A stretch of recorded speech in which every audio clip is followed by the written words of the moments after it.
Welcome student, welcome to the last topic, that is how to create more employment.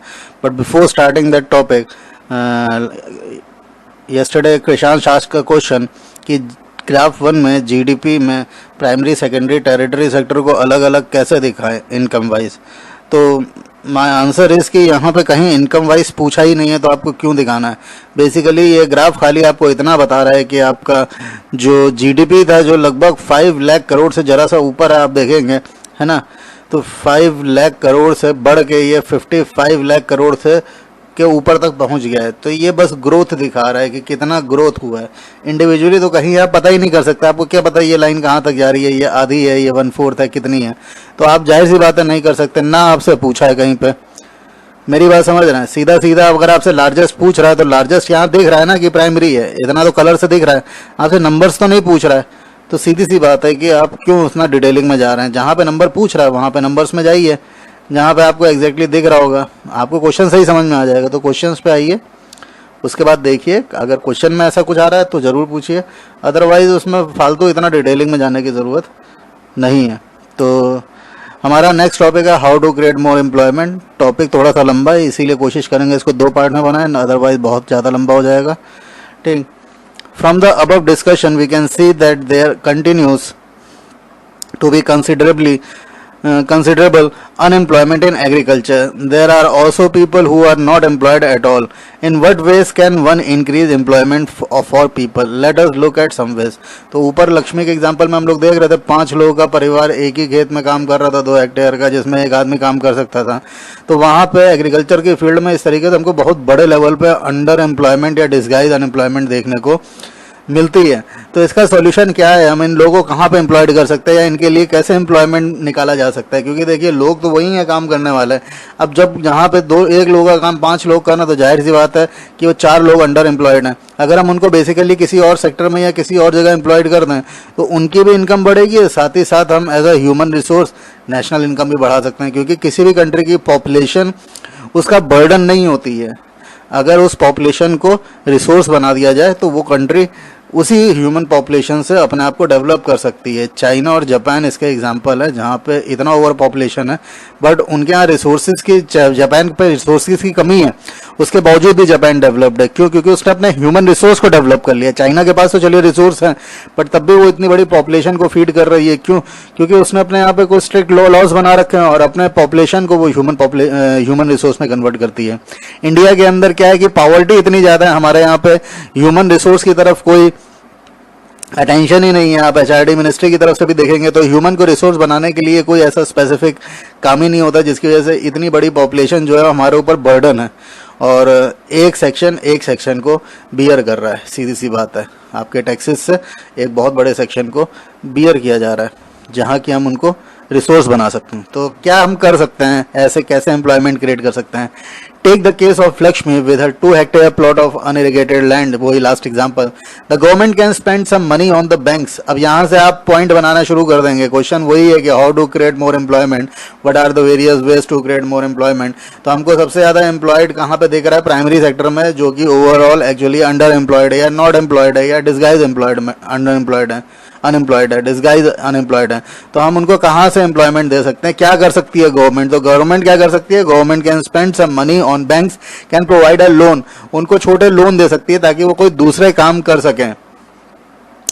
जैसे to construct a well for her family to irrigate the land, कुआं बनाने के लिए। Lakshmi will never be able to irrigate a land and take a second crop. तो Lakshmi will then be able to irrigate. अब जहाँ पे पहले वो बारिश के सीजन में एक ही क्रॉप उगाती है, वेल की वजह से वो पूरे साल भर और क्रॉप्स भी उगा सकती है, second crop wheat during the rabi season. Let us suppose that 1 hectare of wheat can provide employment to 2 people for 50 days, including sowing, watering, fertilizer, application and harvesting. Then two more members of the family can be employed in her own field, है ना। तो जहाँ पे अकेले वो काम कर रही है उतना ही लोन लेके अगर ये सारे काम और करने लगे, जैसे कि आप देखेंगे सोइंग है, वाटरिंग है, फर्टिलाइजर्स है, applications, fertilizer applications and harvesting, तो so 2 more members of the family can be employed in her own field, उसी खेत में 2 लोगों की ज़रूरत फिर और पड़ने लगेगी, जो कि सही भी है। वो ज़्यादा क्रॉप उगाएगी तो ज़्यादा इनकम होगी। Now suppose a new dam is constructed and canals are dug to irrigate many such farms. This could lead to lot of employment generation within the agriculture sector itself, reducing the problem of underemployment. अगर वहाँ पे dam बना दिया जाए तो और ज़्यादा opportunities खुल जाएगी। एग्रीकल्चर सेक्टर के अंदर ही हमको उनको सेकेंडरी और टेरिटरी में भी भेजने की जरूरत नहीं है। प्राइमरी सेक्टर के अंदर ही हम लोग जो प्रॉब्लम ऑफ अंडर एम्प्लॉयमेंट थी या डिस्गाइज अनएम्प्लॉयमेंट की समस्या थी, हम उसको सॉल्व कर सकते हैं। कहने का मतलब कि गवर्नमेंट एक छोटे से प्रयास से वहीं के लोगों को और ज़्यादा डेवलप कर सकती है। उनको उनका सेक्टर भी चेंज करने की जरूरत नहीं है, वो with in same sector he work करके अपना ज़्यादा से ज़्यादा इनकम जनरेट कर सकती है। पहला तो ये हो गया कि गवर्नमेंट उनको प्राइमरी सेक्टर के लोगों को प्राइमरी सेक्टर के अंदर ही जगह दे या प्राइमरी सेक्टर के अंदर ही ग्रोथ दे। Now suppose Lakshmi and the other farmer produce much more than before, they would also need to sell some of this, है ना। अगर मान लीजिए लक्ष्मी और उसके जैसे कई सारे किसान जो हैं वो इतना प्रोड्यूस करने लगे जितनी उनकी ज़रूरत से ज़्यादा है, सरप्लस प्रोडक्शन शुरू हो जाए, तो they would also need to sell some of them, तो फिर उनको उसमें से कुछ बेचना पड़ेगा। अब बेचने के लिए फिर क्या चाहिए? For this they may require to transport their products to the nearby town, transportation की ज़रूरत पड़ेगी। एक नया एम्प्लॉयमेंट शुरू हो गया। ये लिस्ट बनाते जाएंगे, ऊपर 2 आ गए ऑलरेडी, डैम्स हो गया, बैंकिंग में लोन हो गया, है ना। अब यहाँ पे क्या हो गया? ट्रांसपोर्टेशन एक नया शुरू हो जाएगा अगर ज़्यादा प्रोड्यूस होने लगेगा।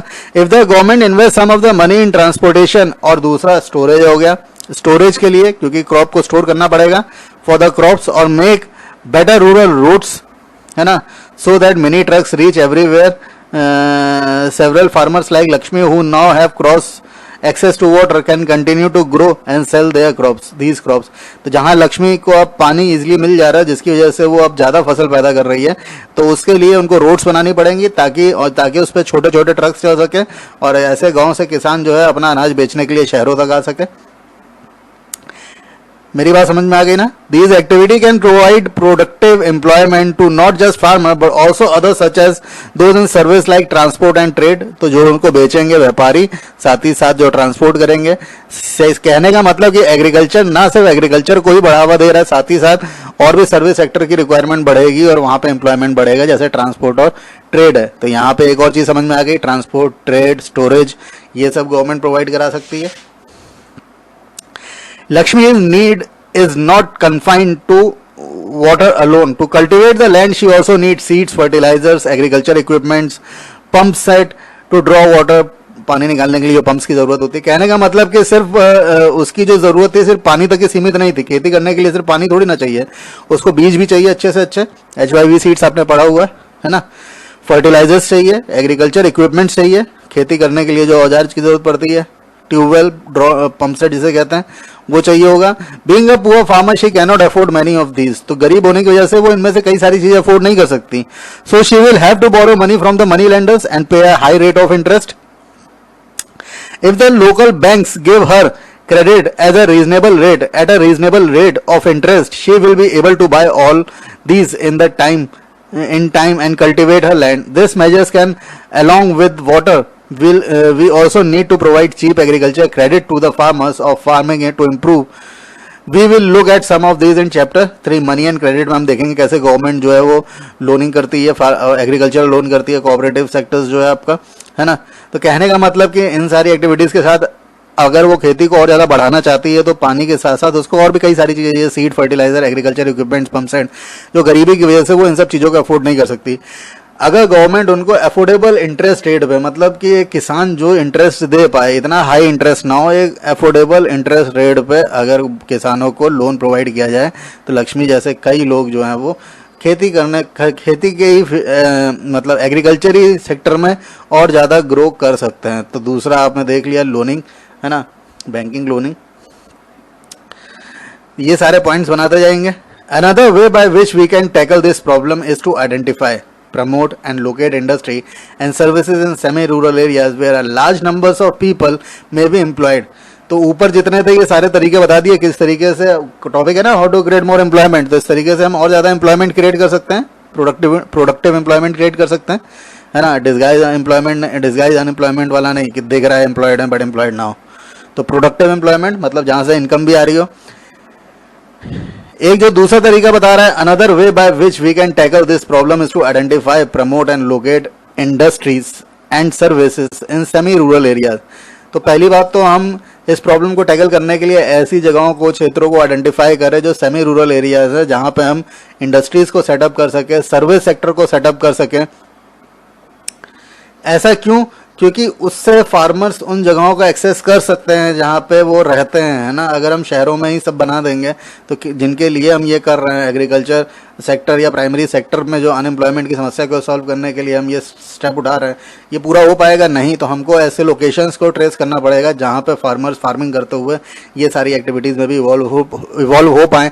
For instance, suppose many farmer decide to grow arhar and pulses crop setting up dal mill to produce. अगर दाल मिल को ऐसी जगह पे उगाया जाए जहाँ पे किसान दालों की खेती to produce and process these and sell in the cities in one such example, है ना। अगर दाल को प्रोसेस किया जाता है बेचने से पहले, है ना, उगाने के बाद और बेचने के पहले उसको प्रोसेस किया जाता है। अगर ऐसी फैक्ट्रियों को हम, ऐसी मिल्स को हम उधर ही लगाएं जहाँ पे ये दालों को उगाया जाता है, तो किसानों को आसानी हो जाएगी अपनी दाल को शहरों तक बेचने के लिए। Opening a cold storage could give an opportunity to the farmers to store their products like potatoes, onions and sell them when the price is good। अगर हम स्टोरेज प्रोवाइड करा दें उनको, पहले भी पढ़ा था, तो वहाँ पे क्या होगा, ऐसी फसलें जो बर्बाद हो सकती हैं टाइम के हिसाब से, हम उसको लंबे समय तक स्टोर कर सकते हैं, कोल्ड स्टोर कर सकते हैं, जिसकी वजह से सही दाम पे किसान अपनी फसल को बेच सके। गाँव के अंदर ये होते भी हैं, स्टोरेज में आपको एक रेंट देना पड़ता है जहाँ पे आप अपनी फसल को स्टॉक कर सकते हैं। In villages near the forest area we can start honey collecting centres. जो जंगलों के आसपास है वहाँ पे शहद बनाने का भी काम किया जा सकता है, हनी कलेक्टिंग सेंटर्स, क्योंकि वहाँ पे आसानी से शहद बनाया जा सकता है, जंगल एरिया है। It is also possible to set up industry that process vegetables and agriculture product like potato. जैसे दाल के लिए पढ़ा था, सब्जियों को भी प्रोसेस करने के लिए हम वहाँ पे ऐसी इंडस्ट्रीज बना सकते हैं जहाँ पे इनको प्रोसेस किया जाता हो। वेजिटेबल्स हो गए, agriculture products like potato, sweet potato, rice, wheat, tomatoes, fruit which we can be sold outside the market, जिसको मार्केट में बेचा जा सके, मार्केट के बाहर बेचा जा सके। This will provide employment in the industries located in the semi rural areas and not necessary in the large urban centres.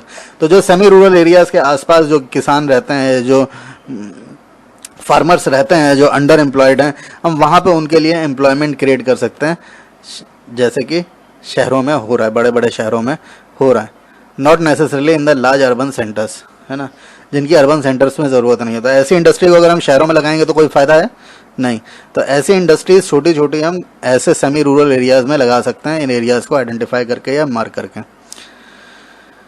चलिए ठीक है, आगे का टॉपिक नेक्स्ट वीडियो में कवर करेंगे। ऑलरेडी ये वीडियो काफ़ी लंबा हो गया, तो चलिए thank you class, meet you in the next video.